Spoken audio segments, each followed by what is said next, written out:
Fala galera, tudo bem? Esse é o nosso novo espaço aí de aulas que nós vamos utilizar a partir dessa semana. Então espero que todos vocês aí estejam tranquilos em casa. Nós vamos a partir de agora então gravar essas videoaulas como as aulas presenciais. Claro que como não há interação imediata com vocês, esse modelo de videoaula é um pouco mais curto, né? A gente sabe que a participação acaba fazendo com que as aulas rendam mais, vamos dizer assim.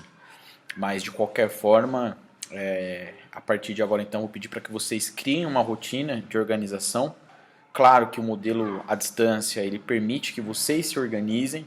Então, a minha predisposição em gravar aulas e colocar aulas para vocês gravadas é justamente para que vocês tenham essa liberdade de assistir a aula no momento que for mais oportuno e no momento que vocês conseguirem ter uma tranquilidade maior para interagir dentro dos fóruns que nós vamos criar. Então, semanalmente nós vamos ter então um modelo novo de interação, onde todas as semanas nós vamos ter aulas gravadas nesse formato e a partir de hoje, né, vocês também terão sempre o fórum de discussão disponível no AVA de vocês como ferramenta de participação. Ou seja, é imprescindível que vocês individualmente entrem no fórum ali de participação, onde vai ser colocadas videoaulas, e comentem, discutam, interajam naquele espaço. Então a gente vai conseguir visualizar as dinâmicas aí de aula conforme a participação de vocês no fórum. Beleza? Então vamos para a aula. Na aula de hoje nós vamos dar sequência então ao que nós já vimos sobre planejamento estratégico. A última aula aí, relembrando um pouquinho, vocês até já fizeram o exercício, foi sobre a matriz SWOT, né? Do ponto de vista de comparação. Então lembrando aí que a matriz SWOT já nos dá essa perspectiva das oportunidades, né? Coloquei aqui como exemplo os segways ou aqueles, como posso dizer assim, né, dispositivos de movimentação. Eles tiveram um grande problema aí porque, como todo produto novo, assim, eles tiveram uma dificuldade, vamos dizer assim, de posicionamento em onde utilizar esse produto, né? E perceberam que tinham algumas possibilidades, né? Então tentaram segmentar para um uso mais específico, que adivinha do próprio usuário. Então, a gente sabe aí que segurança de shopping usa bastante, algumas forças policiais, aí, enfim, né? Eles conseguiram segmentar isso.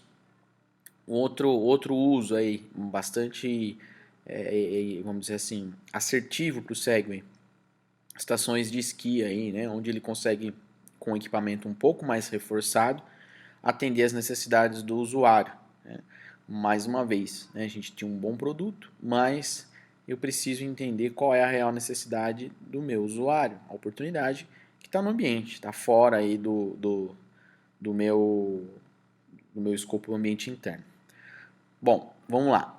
Então é importante a gente relembrar essa questão de diagnóstico e de identificação de onde a minha empresa está, que foi o que a gente acabou de ver dentro da matriz SWOT, né? Então a gente tem essa ideia de que primeiro eu preciso saber qual é o momento, para depois eu indicar qual é a possível estratégia para aquele momento. Então a aula de hoje vai ser pautada bastante nisso, né? Em que tipo de momento eu consigo utilizar determinadas estratégias. E a gente vai conseguir identificar aí também quando eu não consigo utilizar determinadas estratégias. Vai ficar mais claro aí para vocês, tá? Então, só relembrando, né, a gente tem uma matriz de SWOT de preenchimento e outra de balizamento para justamente identificar qual é o momento, qual é, né, a fase que a minha empresa está de acordo com aquela pesquisa de informações da matriz SWOT. Legal?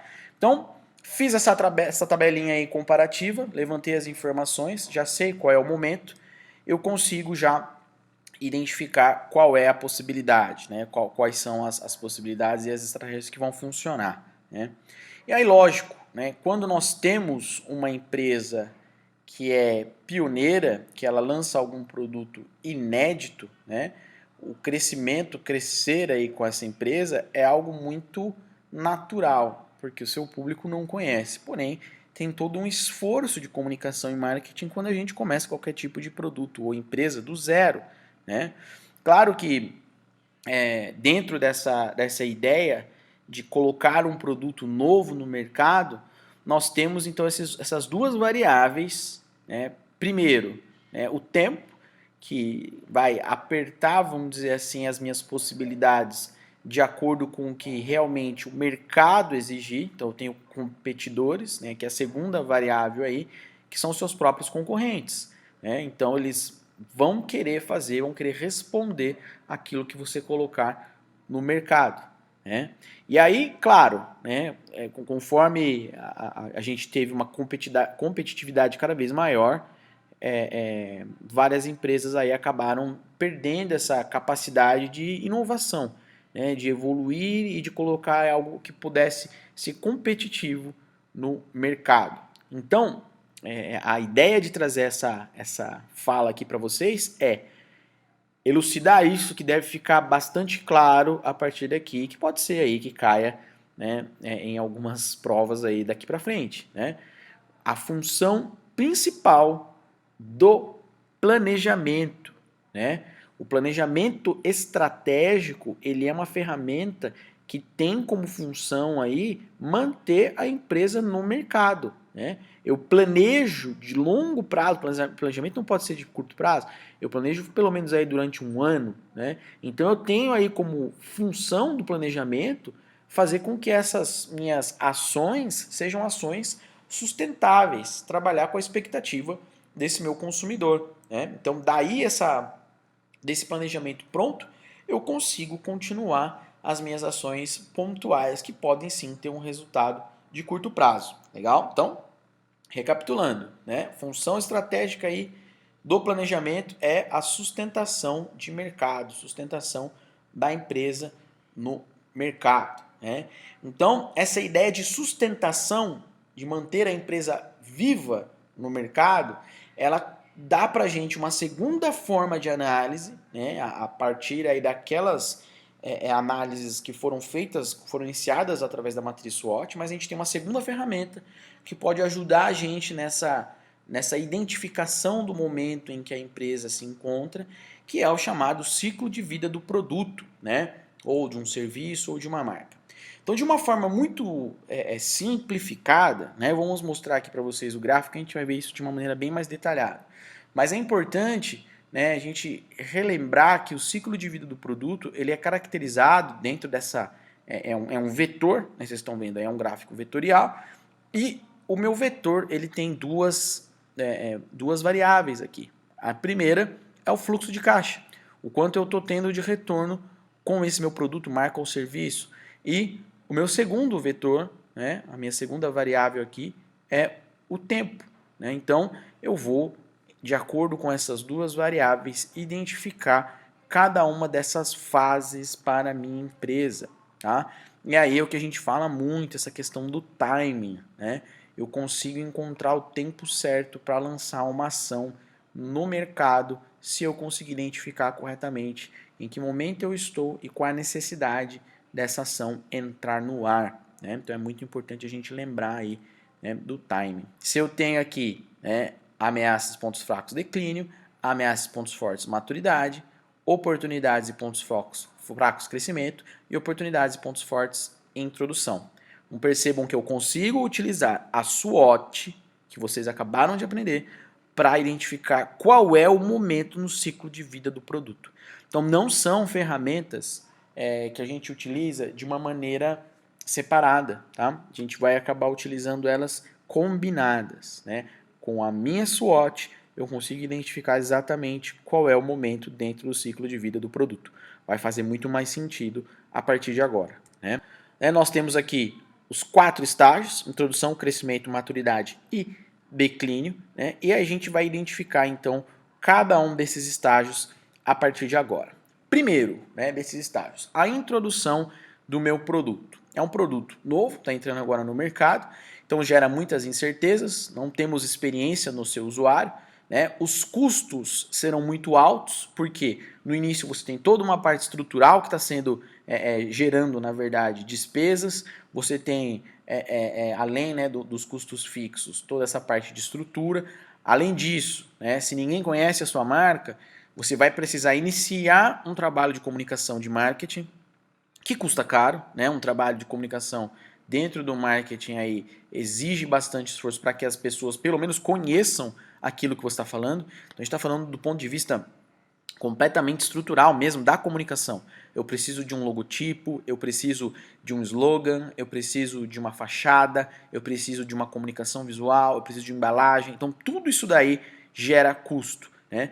Nesse momento eu já tenho que ter isso em mente, né? Muito provavelmente no momento de introdução eu não vou ter um retorno, né? Não vou ter um retorno em relação ao equilíbrio daquilo que eu preciso investir para continuar com a minha empresa no mercado.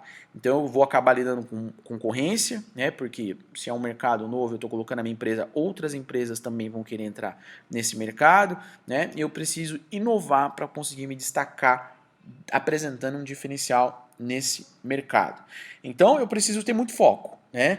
Nesse momento, uma das principais atenções do profissional de marketing é o estabelecimento de uma identidade. Então, o que compreende isso, né?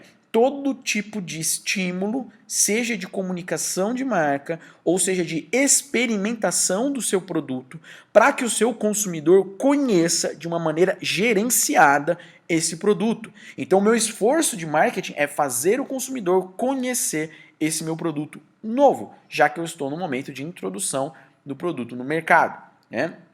Então, nesse momento, eu sei que se eu tenho um produto novo, muitas compras por teste e por impulso vão acabar acontecendo. Então eu preciso me aproveitar disso, isso é uma coisa natural e eu preciso me aproveitar, né? Então, assim, é um momento em que as vendas não vêm rápido, como eu falei, já temos que ter consciência de que o resultado não será rápido, o lucro, né, essa relação aí entre o que você está colocando de investimento e o que o marketing consegue te trazer de resultado, não é algo que vai ser visível pelo menos nos primeiros momentos, né? Porque a gente vai ter uma despesa bastante grande para continuar com esse produto no mercado. Então, é legal quando a gente pega um cliente, vocês estão trabalhando com um cliente que está começando, avisem, né? Ó, então, no momento de introdução, a gente tem resultados aí a longo prazo, né? Então, a gente vai gastar um pouco de dinheiro para que isso seja algo sustentável, para que você tenha resultado quando a gente tiver um pouco mais de fôlego, vamos dizer assim, né?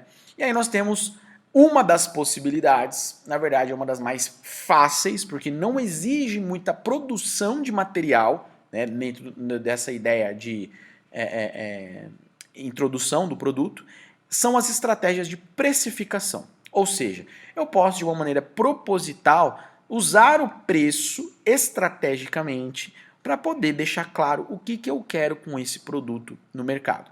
Então nós temos duas situações. Preço de penetração, que é aquele preço que eu considero que está abaixo do que é aplicado no mercado, de uma forma proposital, né? E eu tenho o preço de desnatamento, que é o preço que é colocado acima do que aquilo que é aplicado na média do mercado, também de uma forma proposital, né? No geral, se eu quero colocar ele com preço abaixo, eu vou alcançar um grupo maior de consumidores. Se eu quero colocar ele com preço acima, automaticamente eu estou partindo para um nicho. Então eu já preciso identificar quem é o meu público. Eu quero atingir um público grande, um público de massa, uma grande parcela da sociedade. Trabalhar com preço de penetração pode funcionar. Não, eu quero trabalhar com um nicho, um consumidor bem específico. Posso trabalhar aí com preço acima do mercado.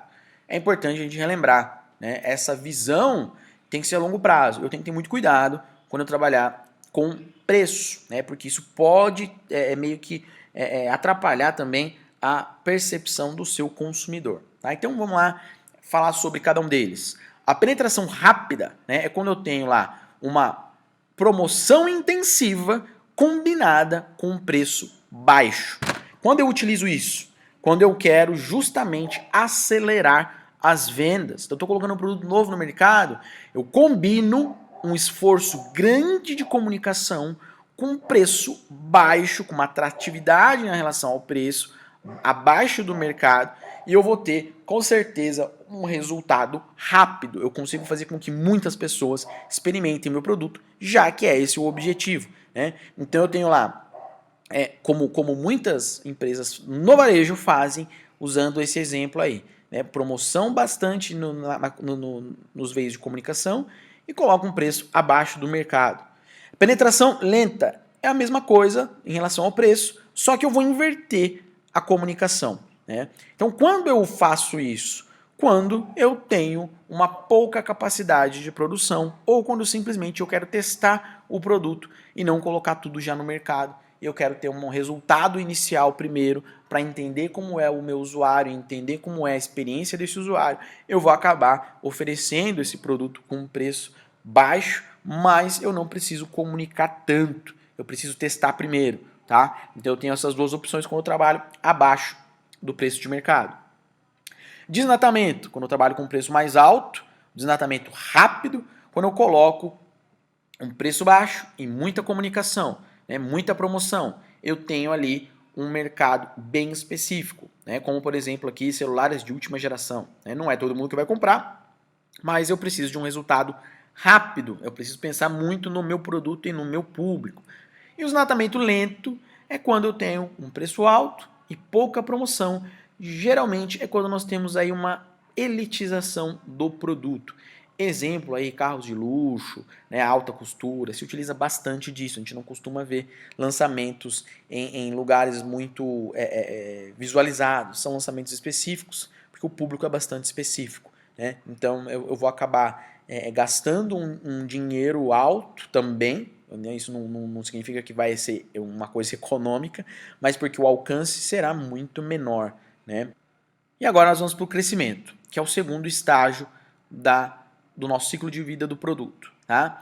Então nós temos aí como características, né? Eu já lancei meu produto, meus consumidores já conhecem, né? Já tenho um público cativo, mas eu preciso, né, trabalhar muito a questão da inovação e reduzir meus custos. Né? Eu preciso pensar muito que se eu já passei pelo momento de introdução, eu preciso pensar que eu tenho que começar a dar resultado. Né? Então o reinvestimento é muito importante nesse período, identificar aquilo que deu certo para aí sim começar a reinvestir, né, para que eu justamente consiga fazer com que as minhas margens aumentem junto com o volume de vendas. Né? Começar a trabalhar de uma forma um pouco mais cadenciada, vamos dizer assim. Né?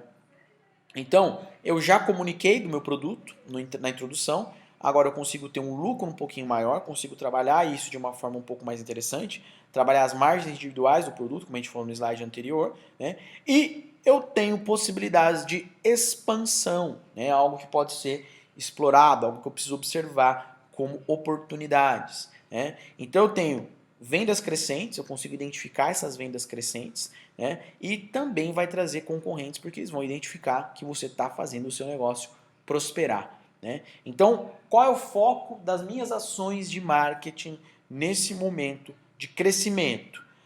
Primeiro, a sustentação, né? Manter esse share, manter a fatia de mercado que você conseguiu conquistar e as repetições de compra do consumidor. Percebam, estratégias de fidelização só funcionarão com êxito se eu estiver na fase de crescimento. Né? Então, não dá para utilizar esse tipo de estratégia se eu não estou crescendo. Né? Por quê? Porque eu vou ter um gasto, por exemplo, se eu estiver no momento de introdução, com a comunicação grande e vou ter um gasto com o relacionamento, com a fidelização desse meu usuário. Certo? Então não vai me trazer retorno de uma forma sustentável, que é a nossa ideia. Tá? Então aqui, né, as estratégias possíveis dentro dessa fase aqui de crescimento. Claro, a gente tem que sempre lembrar, nós somos profissionais de marketing, tá? Então dentro do nosso escopo, o que é possível aqui? Melhorar a qualidade e adicionar novas características ao produto, né? Acrescentar ou destacar características, muitas vezes a comunicação faz isso, tá? Então características que já existem no seu produto, mas eu posso trabalhar a comunicação específica em características, em partes desse meu produto, né? Acrescentar novos modelos e produtos de flanco. É o momento de você lançar as extensões de linha, né? Lançar produtos novos dentro de uma mesma linha aí. Entrar em novos segmentos de mercado, a gente falou aí da expansão. Aumentar a cobertura de mercado e entrar em novos canais de distribuição, isso é importantíssimo, tá? Então vamos relembrar. Quando eu abro um e-commerce é um novo canal de distribuição. Se eu acabei de lançar a minha marca, a não ser que isso seja exclusivo, que eu não tenha uma loja física, né, não é recomendado que eu abra um e-commerce se eu não estiver na fase de crescimento, tá? A gente vai ver isso aí de uma forma bastante clara. Mudar o apelo de propaganda, né? Aqui a gente começa a tentar construir a nossa marca, trabalhar de uma forma um pouco mais institucional. Mais uma vez, existem grandes diferenças em trabalhar a comunicação de uma forma promocional, tentando vender um produto, e fazer propagandas para a sua marca, tentando vender o conceito. São as propagandas institucionais, vendendo o que a empresa realmente representa de uma forma subjetiva, intangível, tá? Então, quando eu devo criar propagandas institucionais? Quando eu estiver no crescimento, tá? Se não estiver nessa fase, não vai funcionar. Então, avaliem e sejam críticos nisso daí, tá?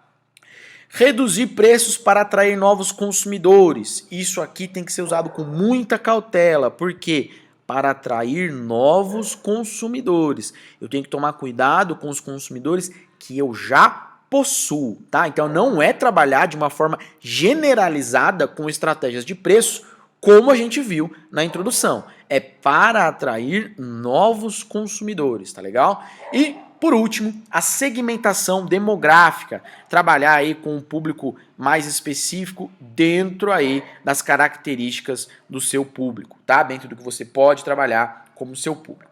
E a terceira etapa do ciclo de vida do produto é a maturidade, onde eu percebo uma certa estabilidade nesse meu produto, nessa minha marca, nesse meu serviço, e os lucros começam a decrescer. Ou seja, eu tenho consumidores que param de comprar meu produto, eu tenho de uma maneira sensível, né, uma diminuição aí nos meus lucros, e aí eu preciso realmente reentender o que será necessário para dar os próximos passos. Tá? Então, nesse momento, né, é legal a gente trabalhar com um mix de produtos, né, trabalhar de uma forma aí inteligente, com a variedade em cima dos produtos que você já possui, repensar os preços de maneira a posicionar corretamente esse seu produto de acordo com as expectativas desse consumidor e buscar novos mercados. Tá? Então, eu preciso primeiro analisar isso de uma forma bastante diagnóstica, né? Porque eu já tenho o produto há um bom tempo no mercado, então eu já tenho esse produto em relação à variável tempo, eu consigo identificar que alguns consumidores já, né, faz muito tempo que usam esse produto, já aceitam esse produto. Então, não existe uma necessidade de um trabalho de comunicação tão intensiva. Tá? Então, a partir daí, eu tenho essa possibilidade de trabalhar de uma forma um pouco mais estabilizada, né, do ponto de vista da comunicação. Né? Uma outra característica que é bastante interessante da gente perceber, né, é fora do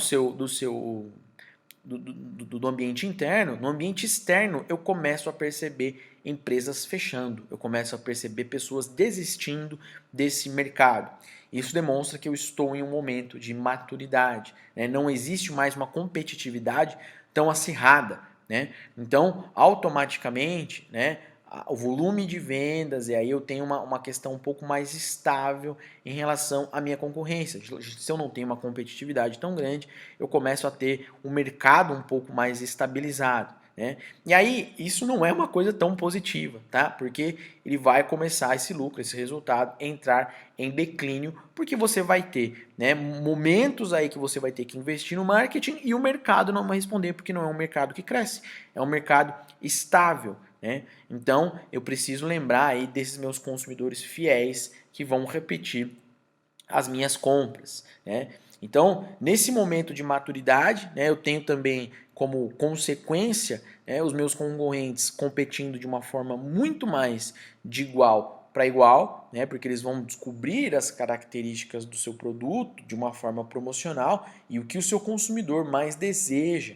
O seu concorrente vai começar a trabalhar na sua falha, né? Então a gente tem essa característica de dinâmica de mercado, de competitividade, quando nós alcançamos aí esse período da maturidade. Então, as campanhas nesse momento, então percebam qual é o tipo de ação que eu posso fazer no momento de maturidade. Elas vão ser direcionadas muito para a diferença entre os produtos concorrentes, né? Porque eu vou ter poucos competidores e cada fatiazinha de mercado que eu conseguir ganhar vai ser muito valiosa, né? Então eu preciso pensar bastante em como trabalhar de uma maneira comparativa com esse meu concorrente, tá? Então o foco no período da maturidade é trabalhar com essa competitividade, né? Buscando pontos de paridade, pontos de diferença em relação à concorrência, legal? Então, né, nesse momento, os diferenciais do meu produto são muito importantes, né, para poder deixar isso mais claro. Lembrando, né, mais uma vez, que trabalhar exclusivamente com o concorrente, falar do concorrente, falar da diferença do problema do meu concorrente, eu não posso por lei, né? O CONAR ele proíbe essas ações de marketing que são focadas no meu concorrente. Eu posso até utilizar o marketing below the line, o marketing que a gente chama aí, né, que pauta um pouco as ações de marketing de guerrilha, as mídias alternativas, tá? Mas as mídias convencionais eu não vou conseguir fazer isso de uma forma tão escancarada, tá? Então, o momento de utilizar marketing de guerrilha de uma forma muito inteligente é quando eu estou no momento de maturidade. Encaixa muito bem para esse tipo de momento, para esse tipo de análise diagnóstica aí, tá? Então, nessa fase, né, se eu tenho uma competitividade e não tenho um retorno tão alto, novamente, eu tenho que tentar reduzir os meus custos de marketing, voltando àquela lógica. O marketing é um investimento como qualquer outro. Então, para a pessoa que está contratando o seu serviço, para o seu cliente, ele vai com certeza pensar de uma maneira muito mais criteriosa se ele vai investir em uma ação de marketing ou se ele pode comprar qualquer outra coisa para sua empresa em relação à produção, à distribuição, enfim. Então eu preciso pensar muito na eficiência promocional dessas minhas ações, dessa minha estratégia de marketing, tá? Então, mais uma vez, o que reforça as ações below the line, né? As ações aí que estão fora das mídias convencionais, que são as mídias mais caras. Nesse caso aqui, a gente sabe que internet, redes sociais ajuda bastante essa eficiência aí dos nossos canais. Estratégias, então, dentro desse período de maturidade, né? Primeiro, modificação do produto. Eu posso melhorar a qualidade, características e estilo do meu produto, né? Melhorar o design do meu produto, melhorar a embalagem do meu produto, né? Coisas que estão dentro do meu escopo de marketing. Modificação de mercado. Eu posso partir aí para uma expansão em relação aos meus consumidores e melhorar a minha taxa de consumo desse mercado que eu já possuo. Modificação do composto de marketing, né? Um reposicionamento. Posso sim, no período de maturidade, trabalhar um reposicionamento. Porém, é uma das estratégias mais arriscadas, vamos dizer assim, porque vai exigir bastante investimento, né? Então tem que ser pensado com muito critério se vai dar resultado antes de fazer uma ação tão drástica, né? Modificação do composto aí. Adição de novos serviços. Aqui é um momento muito interessante de trabalhar com marketing de relacionamento, tá? Então, diferente do que a gente viu ali de fidelização, de campanhas de fidelidade, aqui a gente está falando especificamente de marketing de relacionamento. Qual que é a diferença? Né? A campanha de fidelização ela tem uma função promocional, tem a função da repetição de compra, né? E da garantia que aquele seu consumidor compre novamente. O marketing de relacionamento ele não está focado em uma função promocional, e sim uma função, como a própria palavra já diz, de relacionamento e de melhorar a experiência da pessoa que já é seu consumidor, de estreitar esse laço com canais de relacionamento específicos. Posso utilizar redes sociais, posso utilizar site, enfim, mas melhorar, aprimorar essas ferramentas de relacionamento com o meu consumidor. É aqui o momento, né? Estratégia de maturidade. E por último, chegamos a então no momento do declínio, né, quando nós percebemos que realmente o produto que já está há bastante tempo no mercado e eu tenho uma drástica diminuição, né, em relação àquilo que eu tenho, né, de possibilidades ou tinha de possibilidades em momentos anteriores. Né? Então minha margem diminui muito, eu não consigo ganhar individualmente muito em cima do produto, né, e eu começo a diminuir os meus investimentos em propaganda, em desenvolvimento de produto, em publicidade. Né? Então nesse momento, né, o que é o mais adequado? Gente, isso é muito importante a gente entender. Se eu tenho uma empresa em declínio, uma das principais estratégias para salvar essa empresa e manter essa empresa no mercado é concentrar-se em um nicho de mercado específico. Se eu vender para menos pessoas, mas eu conseguir vender para pessoas que consigam dar o valor específico para esse meu produto, automaticamente eu consigo liderar um segmento desse mercado. Então, mesmo que for um segmento pequeno, se eu conseguir ser líder desse segmento, isso é fundamental para manter essa empresa, essa marca viva no mercado. Tá? Então, está em declínio? Procure um nicho. É uma das estratégias mais recomendadas, a não ser que não seja possível. Aí sim eu tenho que retirar lentamente esses produtos ou a marca do mercado. Né? Então, isso pode acontecer de uma maneira antecipada, né? Pode até ser que eu nem entrei na maturidade e já estou começando a entrar no declínio, provavelmente aí por conta de uma competição muito feroz, por conta aí de condições de mercado, né? E eu tenho que pensar muito bem, ser muito criterioso, não posso aqui nesse momento investir muito dinheiro, né? Muito pelo contrário, né? É um momento onde eu tenho mais que trabalhar com a eficiência desse meu produto, né? Então, a gente tem como pensar aí como um dos nortes de eu perceber que o produto pode entrar em declínio é a justa inovação tecnológica.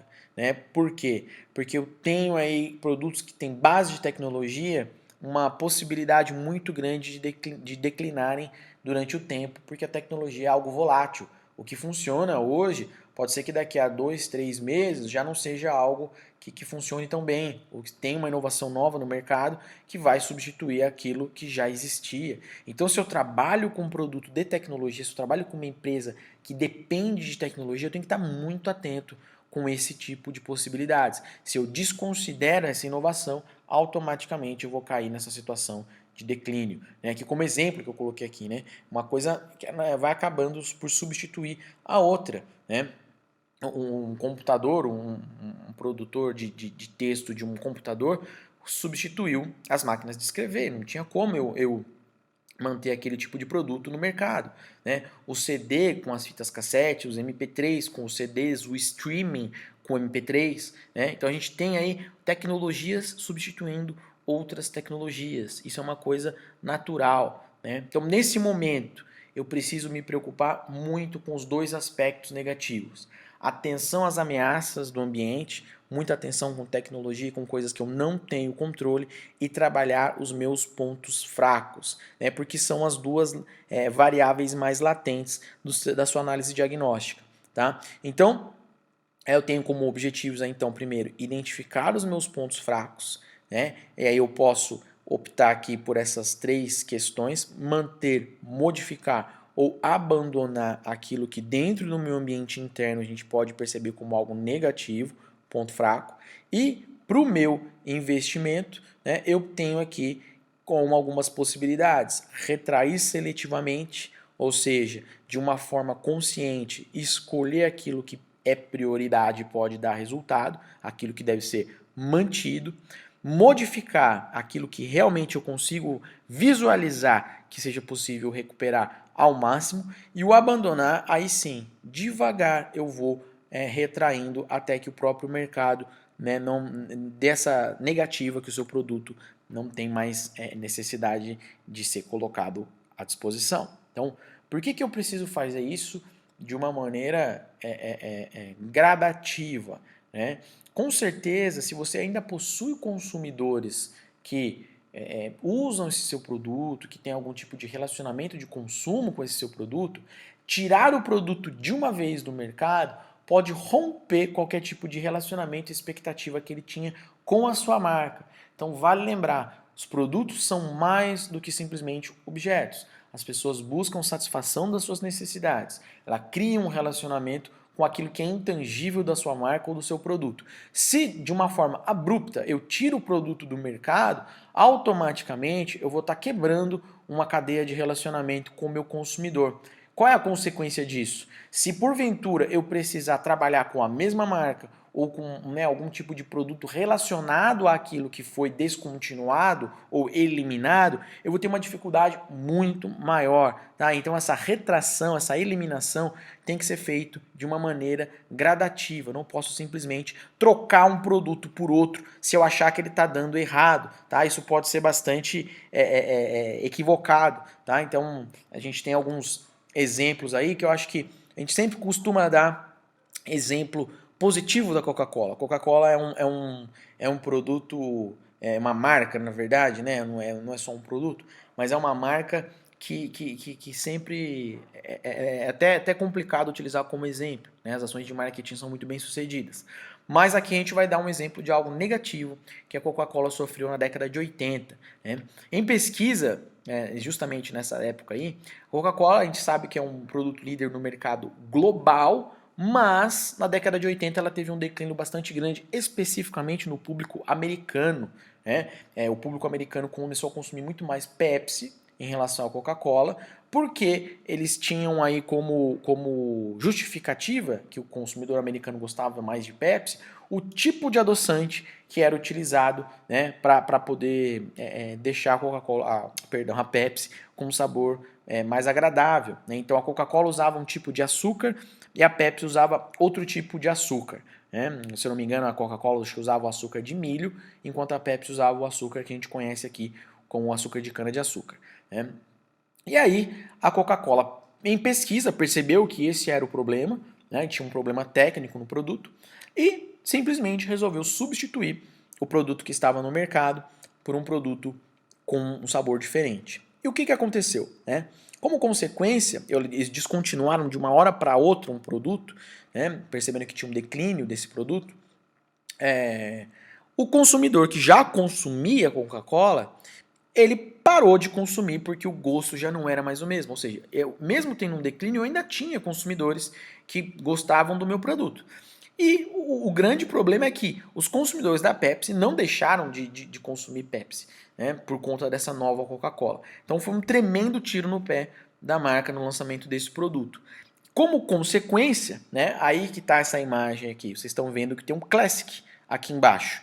Então, por praticamente 20 anos, a Coca-Cola nos Estados Unidos deixou estampado em seus rótulos e tal, ficou, se eu não me engano, até mais ou menos o início do ano 2000, aqui também no Brasil isso ainda tinha, na década de 90, esse Coca-Cola Classic, para identificar que era o sabor anterior. Eles tiveram que voltar atrás aí, porque descontinuaram de uma hora para outra um produto e fizeram com que aquele consumidor que eles já possuíam também desistisse de comprar o seu produto. Né? Não deu certo nem alcançar um consumidor novo e ainda acabou perdendo os consumidores que já possuíam. Então, muito cuidado. Quando a gente for descontinuar um produto, faça isso de uma maneira gradativa. O marketing existe para monitorar e justamente analisar as consequências das ações que são colocadas no mercado pelas marcas. Então isso não pode ser feito de uma maneira abrupta, de uma hora para outra.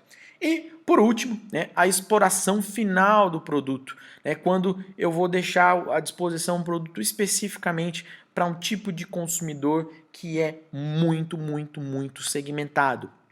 Qual é a ideia disso? Eu vou reduzir ao máximo o custo de marketing nisso, porque eu não preciso mais buscar novos consumidores. Eu vou trabalhar com aquele consumidor que tem realmente uma necessidade específica e precisa do meu produto por algum tipo de necessidade individual e particular. Né? Então eu não vou ter tempo aí para vendedor ficar vendendo, não vou gastar com propaganda, tenho que ter noção bastante clara disso daí. Né? Um exemplo disso são os filmes, né? Os filmes fotográficos de máquinas analógicas. A gente ainda tem pessoas que utilizam aí da fotografia analógica como hobby.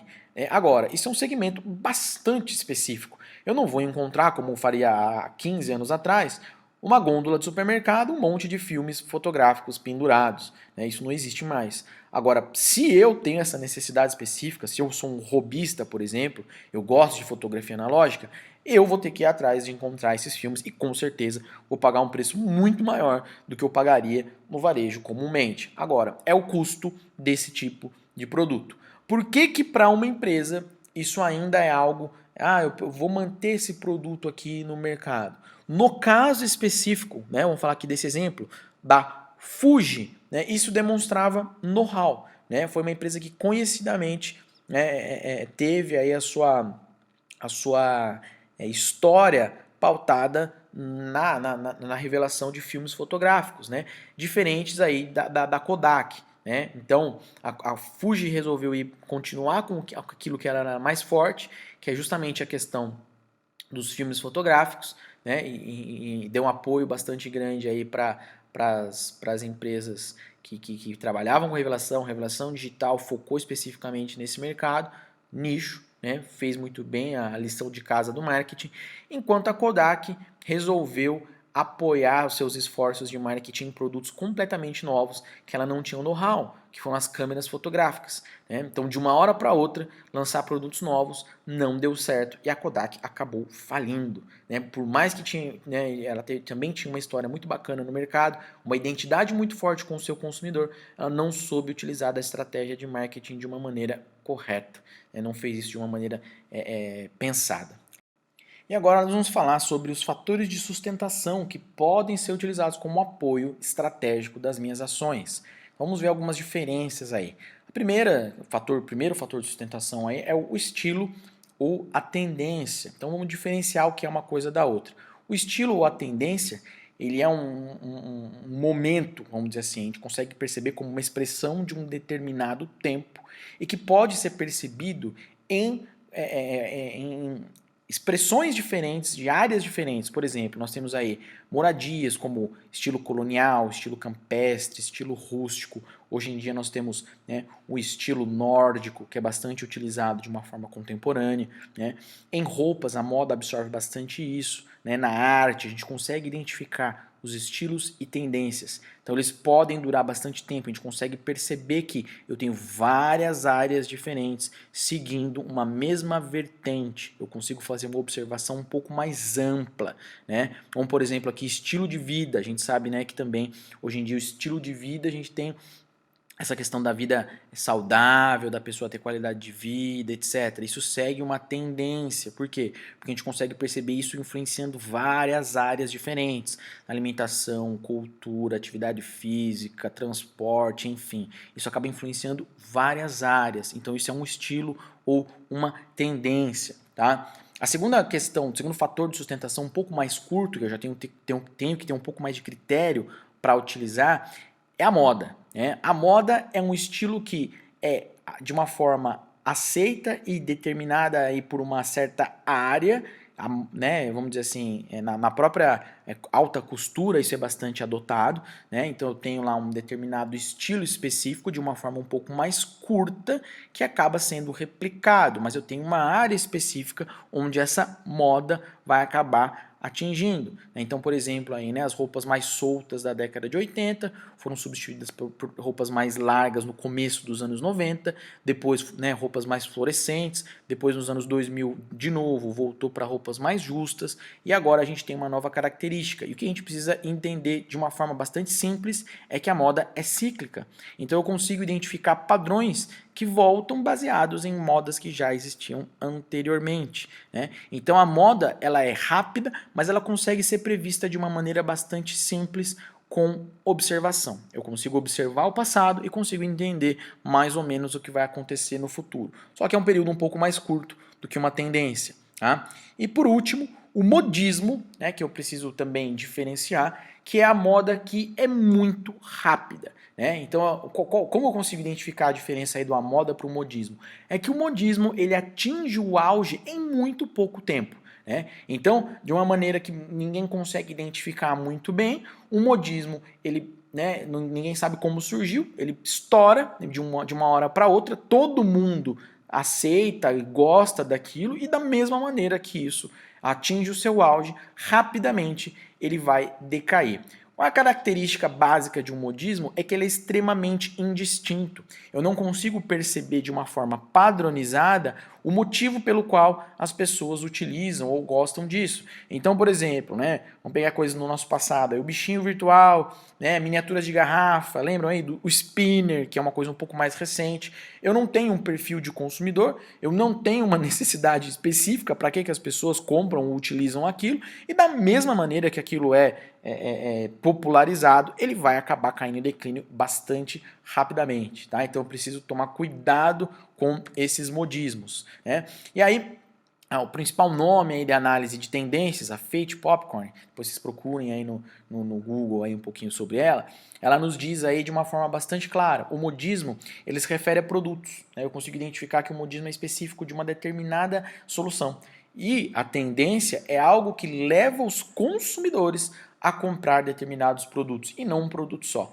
Então uma tendência é algo muito mais global, muito mais geral, que pode ser utilizado sim pela minha empresa, tá? Então, relembrando, né, e para finalizar nossa aula, as tendências são grandes, são amplas, elas costumam durar cerca de 10 anos aí, e eu não consigo criar uma tendência, mas eu posso utilizar uma tendência a partir do momento que eu consigo observá-la. Beleza? Obrigado, galera.